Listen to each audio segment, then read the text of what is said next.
Who travels to a colder country during the winter? Apparently, I do. Sure, it's nippy out, and I'm wearing layers of clothes I don't normally wear, but the winter charm of Copenhagen is something not to be missed. The capital of Denmark is listed as one of the safest and happiest countries in the world, so that's a reason to go. How are they so happy all the time? Do they experience winter blues? My name is Erin, and I'm a travel photographer and content creator. In today's video, I'm going to spill the beans on how to brave the cold, stay warm, and still have the time of your life exploring this winter wonderland and experiencing hygge afterwards. Let me start off by saying that Copenhagen, or Denmark overall, or actually Scandinavia now that I think about it, is not a budget-friendly destination. I went because one of my travel credit cards had a transfer bonus promotion with Flying Blue, and Copenhagen was the destination with the least amount of points to use. If you know anything about travel hacking, my CPP was 3.1 if I did the math right. All the savings I made on the flight was negated by the rest of the trip though. So don't go to Copenhagen if you're on a budget, but if you are, keep watching because you're going to want to steal this itinerary. I recommend getting the Copenhagen Card if you plan on doing a bunch of touristy activities like I did. Mine was provided by the Welcome Copenhagen team after I reached out letting them know I was coming. It's the official city card in the form of an app that grants access to over 80 attractions. The app proved to be incredibly easy and efficient to use, and my favorite feature was the inclusion of public transportation in the card. Make sure to only activate it once you're ready to use it because it's timed to a T. And that brings me to how to get around Copenhagen. In the land of bikes, renting a bicycle is an obvious choice if you can get your hands on one. That should be pretty easy to do, especially if you're staying at a hotel. They have them available for guests. Biking is part of the fabric of Copenhagen's culture. The well-developed bike infrastructure plays a major role in Copenhagen's focus on sustainable urban development. Everyone has a bike, from toddlers to top politicians going to work at Parliament. One of the main reasons I chose to go to Copenhagen was the sheer fact that it's a walkable city. I averaged 16,000 steps a day for a week. It felt great. Last winter I had a scary situation while I was driving in Ireland where the sun's reflection on the pavement was blinding. I've been driving for over 15 years, many times through really shitty weather conditions, and this was the first time I couldn't see the ground. Not only that, the rental car had issues that I didn't realize until midway through the trip. I love driving, but I just don't feel like being responsible for a rental car in the winter. Copenhagen is so walkable that if you really want to, the walk to or from the airport is only about an hour and a half. People have done it for fun. If you don't want to walk or bike, public transportation in Copenhagen is great and is included with the Copenhagen Card I talked about earlier. I love going to cities that are easy to navigate and have easy public transportation. Who doesn't? It can be initially confusing, but here's a breakdown. The M system is the metro. Makes sense, M for metro. Like the MTA subways and the trains are underground. The S system are the trains like NJ Transit, Lur, and Metro North. There's also buses that are an easy way to get around, and to and from the airport by public transportation is only about 15 minutes or so. As a foreigner, I wanted to give a quick observation. Public transportation felt like an honor system that could easily be a hop-on, hop-off situation. I saw people swipe in and out at these little kiosks, but no one was really checking, and there's no barrier to getting on the train or bus. If there was, a simple flash of my phone with the Copenhagen Card sufficed, but no one looked at it or anything like that. I guess this has something to do with Denmark being one of the safest countries in the world.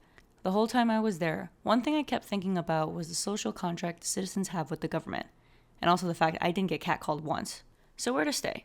Usually I'm the one who does the research to set a trip up, but I was so busy so I handed off accommodations to my friend to select. Don't quote me on this because I wasn't the one who put in the research for the hotels this time around, but one of the reasons we booked these hotels in particular was because few hotels offered double beds. They were great finds though. That might be something to be aware of if you're traveling with someone. Here are 2 hotels to consider staying at when visiting Copenhagen. First up, across the street from Pemblinge Lake, I spent most of my stay at the historical Hotel Kong Arthur. It's a mid-range hotel that's secluded but central in Nonsensgade with boho shops and cafes nearby. It's made up of 4 buildings set around a central courtyard and has 155 bedrooms in different shapes and sizes with a mix of classic and contemporary furnishings. The lobby area is a great place to kill time like it was your living room. Every day from 5 to 6 p.m. guests can claim their complimentary cozy hour drink from a choice of wine, beer, iced tea, or apple juice. They make a delicious espresso martini too, but get it at noon, otherwise you won't sleep. They use an organic coffee. Everything's organic in Copenhagen. I got it at 5 p.m. and paired with jet lag, my sleep cycle got messed up so badly. Hotel Kong Arthur also offers a breakfast buffet that's 250 kroner, but I didn't partake in that because $40 for breakfast a day will burn a hole in my pocket. The staff are nice and friendly and always willing to help, like with making reservations for you, which is a must for many restaurants during Christmas time. By the way, that's something to know. Copenhagen isn't really a walk-in type of location. Originally a department store in the 1920s, this second hotel is one of the 5-star hotels in Copenhagen and aims for a laid-back luxury experience for guests. Sket Petri can be found centrally located in the Latin Quarter and is a quick walk to all the main city center attractions and transport hub of Nørreport. The room was bigger, and the minimalist yet cozy Scandinavian design with subtle Middle Eastern interest was apparent everywhere. The color palette of the hotel consists of gold, deep blue, and touches of emerald. They're more energy conscious, like the escalators go into sleep mode after no one's been on it for a while. While it's the nicer of the 2 hotels I stayed at and a better location, I have to say I preferred Hotel Kong Arthur. This is nitpicky, but the pillows weren't as firm. Now on to the meat and potatoes of this video. What's there to do in Copenhagen, in the winter? Weather shouldn't be a hindrance to exploring. Take it from me, I absolutely hate the cold, but with a couple of extra layers and a lot of movement, it's doable. The first day or 2 is best for getting rid of jet lag and walking aimlessly around to get a feel for the area you're in. If you go in the winter like I did, it's cold and gray out. There was only 1 day of sunshine the week that I was there, but there's still a ton to do, like walking the Christmas markets and all the indoor stuff. Or outdoor. While I was in Copenhagen for a week, since I only had a 72-hour Copenhagen card, these are all the things I did within that time. For some quick trips that can be done in an hour, there's the Round Tower, a 17th century astronomy observatory and one of the city's most iconic buildings. There's a wide spiral path to walk up, and the top has a 360 view of Copenhagen. There's also the Museum of Natural History. To be honest, this place was not impressive. Since I was traveling with my friend who works at the Museum of Natural History in New York City, we wanted to check it out. The comparisons are unmatched because this one in Copenhagen had minimal exhibitions. There was only one special exhibit about monkeys and then a showcase of wildlife photographers' work. I overheard someone else ask the cashier if there was a dinosaur exhibit, and the last time they had that was a couple of years ago. A Netto boat canal tour is a great way to see the city from the water. It's a multilingual guided tour showcasing the historic harborfront landmarks. Even though it's only an hour, I froze my ass off because I wanted to sit in the outside area. Another historical attraction I went to see was the Rosenborg Castle. This is one of the more popular places to see because of the well-preserved interiors and royal treasures, but all I could think about was how musty it smelled. Definitely well-preserved. For some fun, Tivoli Gardens is a must-visit. It's the second oldest amusement park in the world and is the place that inspired Walt Disney to come up with Disneyland in California. The first oldest amusement park is also in Denmark in another town. I guess the Danes really knew how to have fun back in the olden days. Part of that happiness index, am I right? Have you ever wondered what it's like to live in opulence? Take a day trip out to Frederiksberg Castle. It's totally worth it. Built in the 17th century, this Renaissance castle is the largest in Scandinavia and is one of the most famous in Denmark, and I had the whole place to myself. There is an actual moat surrounding it. Have you ever seen a castle with a moat? I only heard about them in fairy tales. Or Monty Python. Hello! I fart in your general direction! Your mother was a hamster! To get there, take the A line of the S train to the last stop, Hillerød. It's just like taking the Lur, Metro North, and J Transit. From there, you can either walk or hop on the local 301 or 302 bus and get off at the Frederiksberg Slot. Slot is the Danish word for castle. The first stage, you'll enter the Frederiksberg Castle Chapel, with its original decor dating back to the 1600s. The gallery is home to the historic Compiègne's organ, and every Thursday there's a recital on it. When I went, there was the Magical Ceiling Special Exhibit, which is the spectacular staging of the castle's iconic ceilings. It was super trippy. There's also a beautiful Baroque garden, but I went on a snowy day and had no interest walking around freezing. Definitely will have to go back one day. These next 2 locations are also included in the Copenhagen Card, but if you don't have the card and just want to see the exterior for free, that's good enough. The Botanical Garden is Denmark's largest collection of living plants. It's a free public green space to roam and relax in, filled with rare trees, shrubs, and herbs. In the heart of Copenhagen lies Amalienborg Palace.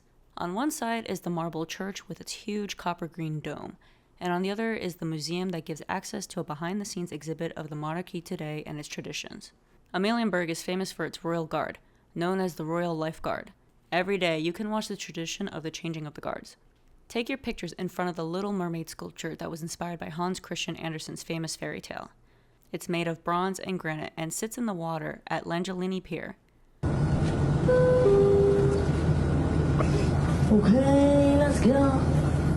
Is it really a city in Europe if there's no picturesque canal with colorful houses? Neaven is one of the oldest parts of the Copenhagen harbor and dates back to 1673. This is essentially their Times Square now, though. As always, if you want to take pictures at a popular photo spot when it's empty, you're gonna have to sacrifice some sleep to get there early. While you're there, drink free samples of glögg since they give it away everywhere.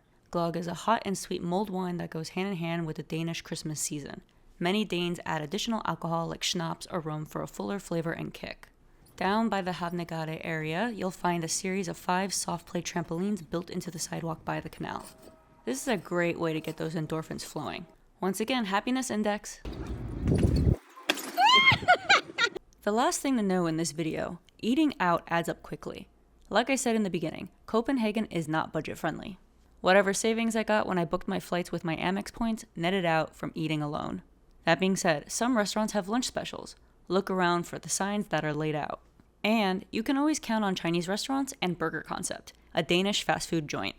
I have to say though, this is probably the first trip I was practically starving every day.